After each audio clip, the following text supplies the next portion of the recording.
dedicating your life to the game, right? Mm-hmm. Definitely. All right, so again, one of the vital aspects of the Matt LaFleur offense is the tight end position. I was just thinking earlier today, I was like, I wonder how Tucker Kraft. We did this breakdown of how Jordan Love is stacked up against Aaron Rodgers and Brett Favre the first couple of years, and he stacked up well, I thought. I was wondering, how does Tucker Kraft look? And it's only been 2 seasons, but how does he look in terms of the history of the tight end position in Green Bay? You know what I mean? Like, there's been some good tight ends that come through Green Bay over the years. I just put this together earlier today. How does Tucker Kraft stack up against the most productive tight ends in Packers history? So, Tim, I love doing this. Before we break into the article here, there's no right or wrong answer, really. I like to ask you and the guys these questions before we get into something to see where your head's at. Who do you think of when you think of the best tight end in Packers history? Like, what's the first name that comes to mind for you? I know there's several names that come to mind, but if you had to go right off the cuff, that's the guy I would say, yeah, that's the standard setter for tight end for the Packers. Who would it be? Whew. Man, that's a tough one. I'll go to the chat while you think about it. Holmes says, Bubba Franks and Keith Jackson, ? Holmes MD1 says Jermichael Finley. Holmes also says Mark Chimura. 2-0 for this says Richard Rogers. Come on now. Are we really going there? The miracle in Motown, baby. Come on now. Chuck Jagger says DeGuara. I don't think so. Oh, man. How dare you? Bates, Kaufman. Many people don't know about Paul Kaufman, right? That's right. That's when it comes to mind, right? Holmes says, I think Keith Jackson, right? And it comes down to what would the criteria be? For me, it's who had the best years individually and then who did it over a sustained amount of time, right? So, and again, this isn't to try to pick out who's the best tight end in Packers history. It's just to say, all right, let's talk about some of these guys. Let's look at the stat line and see where Tucker Kraft stacks up. Anybody else come to mind for you, Tim? Chewy would probably be the first. That's one of the first ones I thought of. Yeah. It was. Yeah. Bubba Franks too. I mean, for a while. Same thing with Keith Jackson, one of my favorite Packer tight ends ever. Brings me back to my younger days watching the game, but we only got, I believe, 2 or 3 seasons with him. He wasn't here that long, so I'm not sure. Same thing with guys like Jimmy Graham, right? What was that, 2 years? It's kind of tough to kind of quantify, but some stand out more than others. Obviously, I think we'd probably take a guy like Mark Chimura or Bubba Franks over a Martellus Bennett or something. Yeah. But and we can't forget the handful of years we got from Big Dog as well. I think he belongs in the conversation. Obviously not a huge receiving tight end, but man, that guy was responsible for some of the best offensive plays we've had just by doing his job and doing it right every time. So absolutely. When he's called to, he'd catch the football. That's for sure. Just wasn't known as that receiving threat first, and that's probably what made him so deadly, because we could dial up something for him in the red zone and they'd forget about him. Yep. All right, so let's go through it, man. Let's talk about it. So these were the most productive tight ends by year. Okay, so this is basically the best season in Green Bay Packers history for a tight end. Paul Kaufman in first place with 814 yards receiving that year. I don't have the touchdown, so this is just receiving yards, okay? Jermichael Finley, number 2 at 767. That was in 2011. Paul Kaufman in first place was 1983. I was 1 year old, Tim. I don't remember that one much. So Jermichael Finley second at 767. Paul Kaufman again in third place in 1979 with 711 yards. And then look who's fourth on this list. Tucker Kraft, 707 yards last year as a tight end. Fifth place, once again, Paul Kaufman, 687 yards in 1981. There's Chewy. Mark Chimura coming in the number 6 spot at 679 yards in 1995. And then go ahead, Tim. I was going to say, look at Jermichael Finley, 7 and 8. He's another one kind of like, there's certain Packers that come to mind that you hate that their career was cut short by injury. You think of Nick Collins, you think of guys like Jermichael Finley, I wonder what kind of career he really would have put together. He might have been really one of the all-time greats. Really still is, according to the numbers we're looking at now, despite the shortened career, for sure. Yeah, definitely. So, yeah, Finley seventh place with 676 yards in 2009. Then in eighth place, Finley again, 667 in 2012. In ninth place, you got Paul Kaufman in 1985 with 666 yards.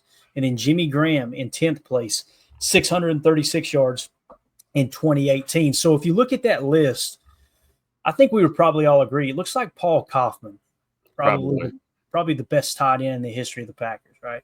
Yep. Well, Tucker Kraft, only his second year starting, was just a little over 100 yards off of matching him from the 1983 season. So, I mean, it's a solid year. Now, let's go through and look at their career. Look at Paul Kaufman back in the day here. Monster. So in the Mud Bowl against Tampa Bay Buccaneers, just dragging defenders. So here was his career stats. We'll just run through it real quick. Starting in 1978, 0 yards all the way, played in 16 games, according to this. 79, he had 711 yards and 4 touchdowns. 1980, 496 yards and 3 touchdowns. Then 687 yards and 4 touchdowns. 287 yards and 2 touchdowns. Must have got hurt that year. And then his best year was 1983, where he had 814 yards and 11 touchdowns that year, averaging 15.1 yards per reception. 1984, 562 yards receiving with 9 touchdowns. 85, he had 666 yards receiving with 6 touchdowns. And then, of course, it was pretty much over from there. In 86, he went to Kansas City and played for 2 years there before going to Minnesota. And, 75 yards, 42 yards, and no yards there with the Vikings. So Paul Kaufman, one of those players we don't talk about enough, for sure. We should. Mr. Available, too. Look at those games played totals there. It looked like he had one year, 82 maybe, where he was banged up, only played 9 games. Yep. And H.E. Solder was there we go. 82, the strike year. All right, that makes sense. 82 was the strike year. Okay. Says I have no life. You're in good company here, H.E. Solder. I promise you that, buddy. Thank you for that info. So then maybe it's true then. It looks like, what did he miss? 3 games in his whole career? 12, 15, 16, 14. I mean, the guy was just always available, man. Yeah, always available. So again, Paul Kaufman kind of leading the way. Let's go to the number 2 one here. And again, this isn't a ranking. It's just another guy that stood out to me was Jermichael Finley. Obviously gave us some great years starting in 2008. Only 74 yards that year with 1 touchdown. Then in 2009, he kind of blew up, 676 yards and 5 touchdowns. You guys remember the Super Bowl year in 2010, he got hurt, and he only had 301 yards and 1 touchdown. Came back in 2011 and was healthy as an ox, had his best year, 767 yards receiving with 8 touchdowns. 2012, 667 yards receiving and 2 touchdowns. And then, of course, 2013 is when he sustained the neck injury. I think he broke his neck, if I remember correctly. It was something crazy. 300 yards receiving and 3 touchdowns, so that cut his career short. He was on pace, Tim, to be a solid tight end. I mean, when you look at him comparatively speaking, if he would have played as many years as Kaufman, he probably would have finished with more receiving yards, especially with Aaron at quarterback. I agree. And that run that those Packer teams had, 2012, 13, 14. I mean, we all remember the Super Bowl run, but I mean, arguably those teams continued to improve, just a couple stupid mistakes that cost us opportunities in the postseason. But I agree, Clay, like if Jermichael Finley had the opportunity to play into his 30s, who knows what kind of numbers we would have seen. But, unfortunately it's another career cut short by injury. And that's part of the game though, right? It happens to every organization, and it's sad, but you can't help but wonder what might have been with Jermichael Finley for sure. Yeah, definitely. Ed Madden said he had his neck fused. So there you go. Oof. That was kind of the details of the. I know he wanted to come back. Ended Sterling Sharp's career, correct? Was the neck? He had the neck issue or something. Might have been. I know Nick Collins similar, right? Yep. So, and around that time, as much as we like to criticize the league, around that time, that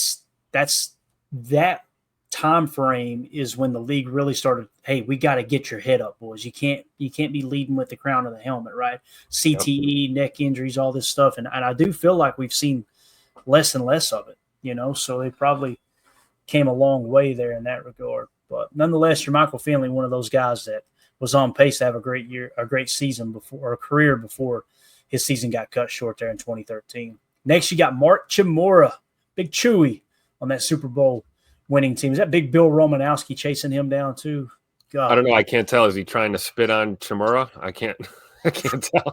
Bill Romanowski, man, you talking about a dirty player. Might have been the dirtiest of all time. Oh, yeah. No, he would. I want to say he punched a teammate and broke his cheekbone or something in practice one. I mean, he was just. Now, I absolutely believe that 100%. Roided up to allegedly. When I say allegedly, he's admitted to it, but allegedly anyway. We'll cover our bases here. But anyway, here's not Chimura. Chewy wasn't roided up. Well, I don't know.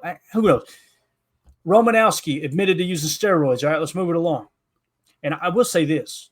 Chewy said something one day on ESPN Milwaukee, Tim. Have you ever seen the movie The Program? College football. Oh, yeah.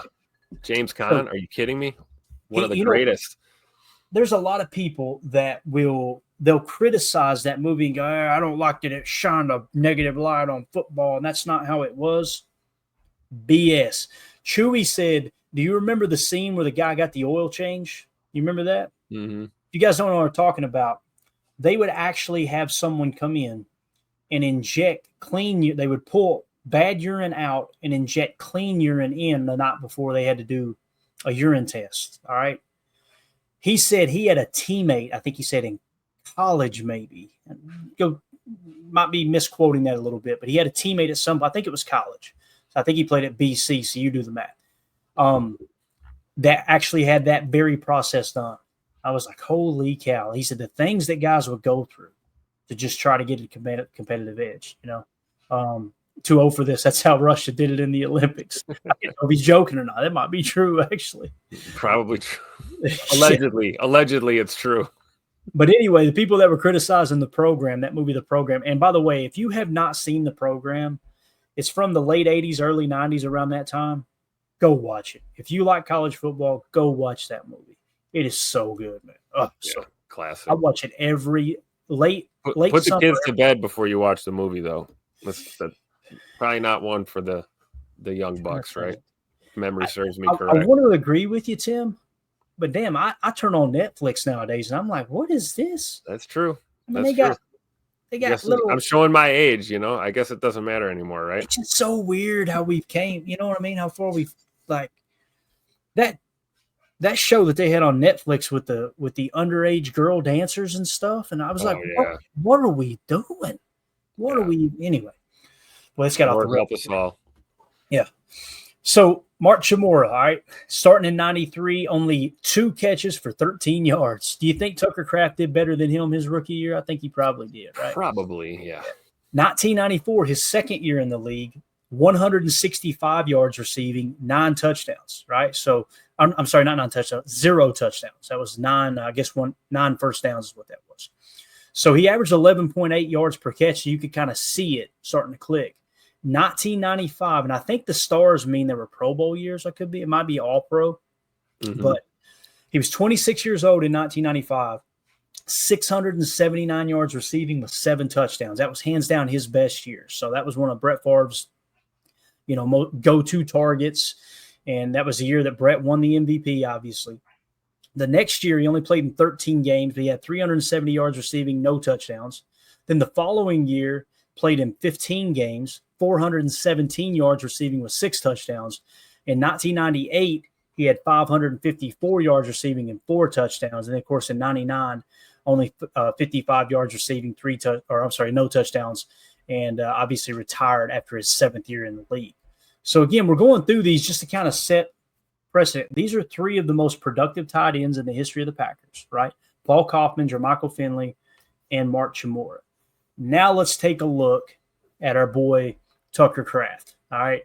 Only 2 years in the league. Look at his rookie year. He played in all 17 games in 2023, 355 yards receiving and 2 touchdowns. So, again, you go to Chewy's first year, only 13 yards. Second year, 165. So, Tucker Kraft outperformed Chewy his second year in the league, matched to Tucker Kraft's rookie year in the league, right? If we go back up to Jermichael Finley, he outperformed Jermichael Finley's rookie year as well, who only had 74 yards and played in 14 games, right? And Paul Kaufman's rookie year, he didn't have a single yard. So comparing apples to apples in terms of young rookies in the league, Tucker Kraft is off to the fastest start at the tight end position in Green Bay Packers history. Packer history, yep. So now let's go to year two. Year two, huge step. Played in all 17 games, 707 yards receiving and 7 touchdowns. Let's compare that to each tight end's breakout year. Chewy's breakout year, his best year, was in 1995, 679 yards receiving and 7 touchdowns. So he already, in his second year in the league, has had a better year than Chewy ever had. And this isn't to knock Chewy. This is just speaking facts. Chewy ever had in his entire career. Tucker Kraft has already surpassed that, right, in his second year. If you go to Jermichael Finley, his best year was his 4th year in the league where he had 767 yards receiving. So Tucker Kraft almost beat Jermichael Finley's best year, although if you go to the second year for Jermichael Finley at 676 yards receiving and 5 touchdowns, Tucker Kraft has outperformed him in his second year. Yeah. So he's tracking being an all-time great tight end in Packer history. And then Paul Kaufman, of course, Tucker Kraft, his second year in the league, outperformed Paul Kaufman's second year in the league with 711 yards and 4 touchdowns. Like I said, Tucker Kraft had 707, just 4 yards less, but 3 more touchdowns. Tim, does this catch you off guard? Because, again, I knew Tucker had a great year, and we've talked about the passer rating when targeted and all that. He's like top 10 in the entire league amongst receivers and tight ends who had 60 targets or more. Does this catch you off guard? I mean, this dude he's playing better football than any tight end in the history of the Packers in terms of the first 2 years in the league. I'm not being arrogant when I say, no, it didn't really catch me off guard. I mean, Musgrave's always been the question mark since these two got to town. I've always felt that way. I've always felt like Tucker was going to be that guy. And you can see it here in the numbers. It's a steady improvement every year, and he's Mr. Available. What I like is, 40 targets in 23, 70 targets in 24. So you can see the concerted emphasis that Coach LaFleur is making to get Tucker Kraft involved in this offense, not just as a blocker, but as a pass catcher, because we know he's the yak master, right? So I'm not completely shocked, and I wouldn't be completely shocked that if he continues on this trajectory and has a long career, that he will probably be the greatest tight end in Packer history when it's all said and done. We don't have a crystal ball. We don't know. But I would anticipate more of the same improvement from Tucker Kraft in year 3. And I can't wait to see, with the addition of guys like Savion Williams and Matthew Golden in this offense, combined with the weapons we already have. I mean, we're going to be seeing Tucker Kraft running butt naked through the trailer park on a lot of plays. I think we're going to free up a lot of action for him. And we already know, even with the double team or safety help, it's tough to handle Tucker Kraft in the open field. So it'll be fun to watch these teams try and scheme against us. Yeah. And again, like when you see a young player start to break out like this, you immediately think, okay, can it be sustained, right? Can you continue to play at that level? There's a lot of things that come into factor. Health, you got to stay healthy. Yep. You've got to understand the scheme. He's already got a grab of the scheme, right? You've also got to have kind of that work ethic that I don't know if it's an ability or not, Tim, but it's an attitude that, hey, I am not going to slack off. I don't know if you guys heard locker clean-out interviews last year, but Tucker Kraft, his was just like, this is not good enough. Yep. And basically, the way I took it was like, there's going to be some damn changes around here, and I'm going to lead the charge. I don't think he's going to be one of those guys that's a bad teammate. He's a spark plug. You could tell his teammates love him. He's just one of those dudes that he's got this positive attitude. I'm telling you, man, if he stays healthy, you look at the work ethic, it's there. You look at the attitude, it's there. His ability to pick up on the playbook, and you go, well, how did he pick up so fast? Remember Matt LaFleur's rookie year? Matt LaFleur said he was leaving the building. Everyone was already gone, and they walked by like a film room or whatever, and he noticed a light on there, looked in, and Luke Musgrave and Tucker Kraft were in there studying the playbook. Everybody else was out of the building, and those two got telling you, this is a guy that I want the captain to see on his chest. Me too. That's what we're seeing, right? It's early. I get it. Guys, he could not perform at this level the rest of his career and be a complete bust. That could happen. That's on the table. But I'm not betting against this dude, man. I'm not going to do it. So, me neither.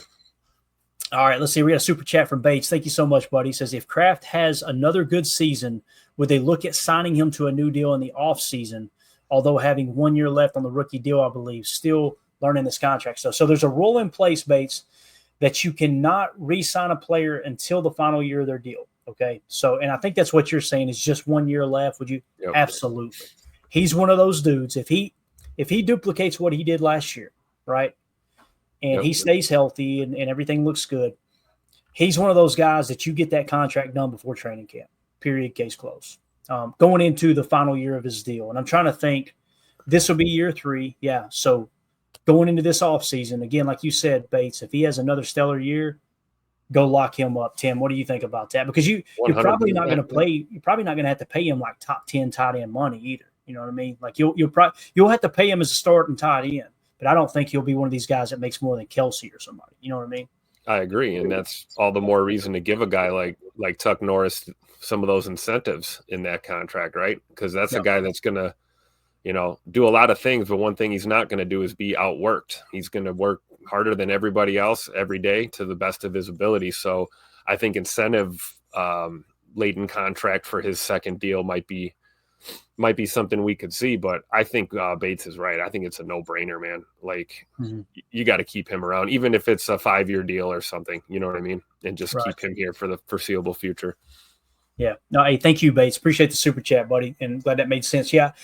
Because there's a big misconception on that whole, like I would love once you identify a good player, go to him as early as possible and just tack that, get the signing bonus up front. That goes in their pocket right off the bat, and you can allocate it later and get somebody locked down. But the new CBA won't allow teams to re-sign a player until they're in the final year of their deal, is what it sounds like. So final year of their rookie deal. I think a veteran, you can do it at any point, I believe. I could be wrong there. We need to check that. That's why I love talking about this stuff, because we can kind of learn as we go. But it's definitely applies with rookies for sure. So appreciate the super chat, pal. Let's see. We had a couple other marked in here, Tim. Let's hit them real quick. And let's see. 2-0 for this earlier says the potential for this team with Kraft, Love, Jacobs, Wilson, Golden, Reed, Wicks, Dobbs, and Watson coming back is wild. Yeah, when I name off those players, I don't think I'm as high on all of them as most 2-0 for this. Like Kraft, absolutely. Like I give Kraft an A. If I were to give these guys letter grades, I'd say Kraft A. Love's tough because into 2023, A++++. But last year, I would put him in the B category. So maybe a B+ for Love. Josh Jacobs, A. Emmanuel Wilson, B+.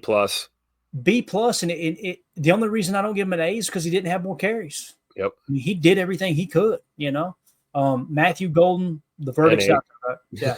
And you say A. Matthew Golden, we got to see it first, right? Yep. Jaden Reed, I'd give him an A-, B+, somewhere around there. Rookie year A, last year B. So B+, A-, something like that. Wicks is tough because his rookie year, I mean, he really shined. But guys, last year, all the flack that Reed's catching over the drops and stuff, it should go towards Wicks. Wicks was bad last year. It was pretty bad. I go C+ on two. Yeah, Wicks. I think that's very fair too. Very fair. Yeah.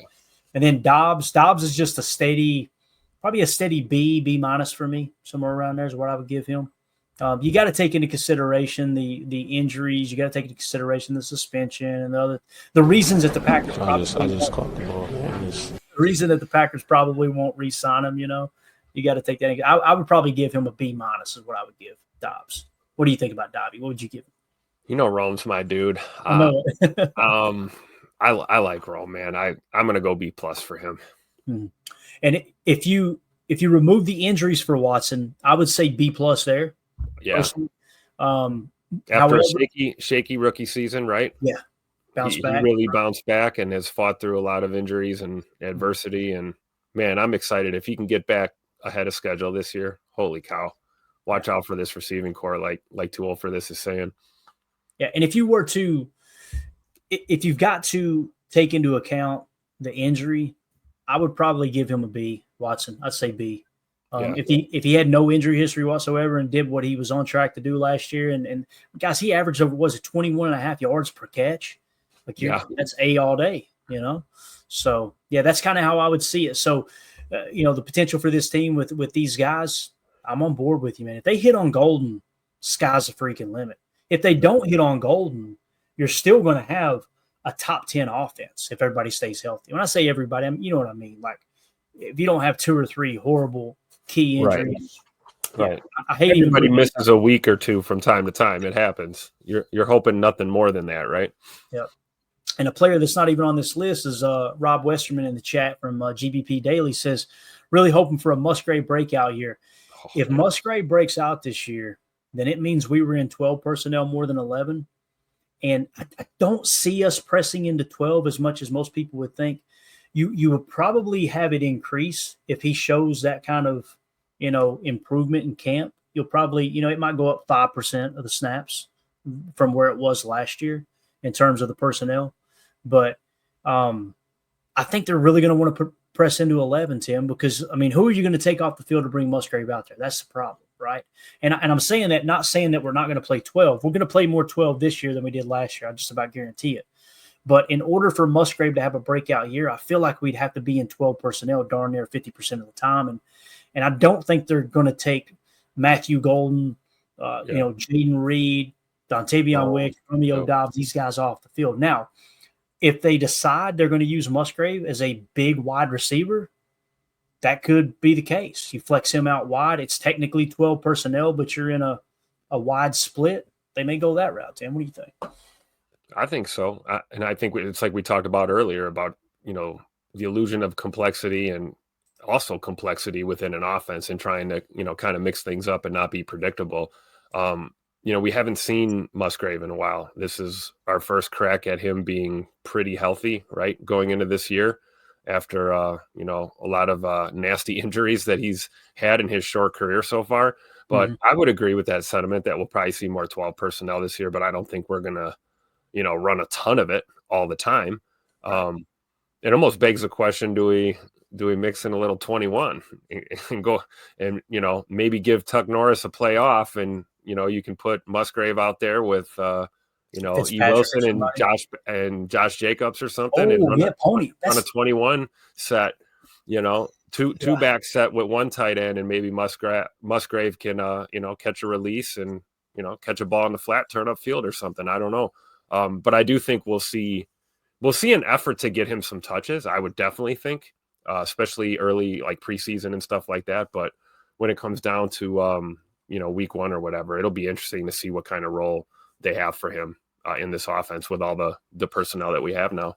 But I think Rob's absolutely right. If we get a breakout year from Baby Deer Legs, Luke Musgrave himself, and we got Tucker Kraft, you comped him as the next George Kittle the other day. I thought that was extremely accurate. I see a lot of that similarities in those two guys in their approach to the game, the way they play the game, and the type of players that they are. So I think if Musgrave breaks out and Tuck Norris is doing what Tuck Norris does, we're going to be problems for a lot of teams this year for sure. You're going to make me do it, Tim. You done mentioned George Kittle. I'm going to do a little comp here. I think we need to do it. Dan Mullen with the super chat. All he said was, thanks for the content, guys. Hey, thank you for the dono there, Dan, and thanks for hanging out. We appreciate you, man. Sure. And right now on the leaderboard, just looked over at the leaderboards here on YouTube. Let's refresh it real quick. You guys know we got a new leaderboard feature. I'm just in love with it. I think it's awesome. Bates is currently leading along with Clint Costs. It doesn't show me the full name there. I can't remember. Is it Cosgrove? Cosgrove, I think. Yeah. Yep. They're both tied right now at 150 XP each. 2-0 for this is in third place with 100. And then Mike Berry, Solder, and several others are bringing up the fourth place spot there at 75 XP. Appreciate y'all chatting with us tonight, hanging out, man. Let's do this, Tim. Let's pull this down. Actually, yeah, I'll keep this up on my end. And I want to put George Kittle's stats up here real quick because you got me thinking now, like, how does he look compared to the start that George Kittle got? Now, George Kittle, to me, before I even look at the numbers, he seems like a first ballot Hall of Famer if he retired today. So I'm thinking these numbers are going to be through the roof. See if we can get it on the screen and look together. All right, so here are George Kittle's career stats. Oh, yeah, Tim, my God. Look at this, dude. Monster. Rookie year 2018, 1,377 yards with 5 touchdowns. That is in the targets. That is great. And you're 136 targets for a rookie tight end. That's a great point, Tim. Now, year 2, he took a slot. Go ahead. I'm sorry. No, I was just going to say you got to credit Shanahan and the staff for just like getting that kid going right away. And I think that's a lot of the reason we're having this conversation right now is because they didn't handle him with kid gloves and, you know, not allow him to just go out there and be a part of that offense. They cut him loose right away, and we got a whole stack of 1,000-yard seasons to show for it. So I think it's important to remember that. But go ahead. No, go ahead. 2019, he took a slight step back at 1,053 yards, 5 touchdowns. So now in 2020, it looks like he only played in 8 games, so he got hurt that year. 634 with 2 touchdowns. 2021, he jumps back up at let's see here, 910 yards and 6 touchdowns. In 2022, 765 and 11 touchdowns. Then back up over 1,000 in 23, 1,020 with 6 touchdowns, and then back up over 1,100 yards in last year. 1,106 receiving yards, 8 touchdowns. So Tucker Kraft does not stack up to George Kittle yet, right? That rookie year in 2018, Tim, that is insane, man. Yep. I think people forget how good he has been. So, and that, I mean, if he were to hang it up right now, that's a first ballot Hall of Famer, right? It's got to be. Off the stats alone, probably. Yeah. God, that's crazy. And you got to figure he's got at least 3 to 5 more seasons left, depending on the way he takes care of his body. Yeah. Yep. He's a real deal for sure. I hate that he plays for the 49ers, but I know he's one of my favorite players. So, Clint, armchair quarterback with the Dono. Appreciate you, buddy. Thank you so much, man. Thanks, Clint. Yeah. I like Ed Mannon's comment here in the chat too. You know, so much for tight ends taking 2 to 3 years, right? Right. Look at a guy like George Kittle. And I think arguably Tucker Kraft too. You could say that about Tuck. I think by year, you know, you look at year 2 last year, I think it's no secret that he's figuring this out and he's on the right path. So I think this will probably be the breakout year for him as well. Yeah. 2-0 for this says, how did he do so bad for me in fantasy that year? I don't know. So I'm not the fantasy guru around here. Jacob's out chasing skirt tonight, so you'd have to ask him when he's back in the office. All right, he's somewhere right now at a neighborhood barbecue like that on the ground for sure. So as soon as you mention the ladies, you know, all of a sudden Jacob can't make it on the stream, can he, Tim? It's funny how that works. It's like, yeah, there's a new girl that moved in 2 apartments down. Jacob's like. You know what I'm saying? Unbelievable, that guy. He's definitely ready to go. Get ready to go. All right. Let's talk a little edge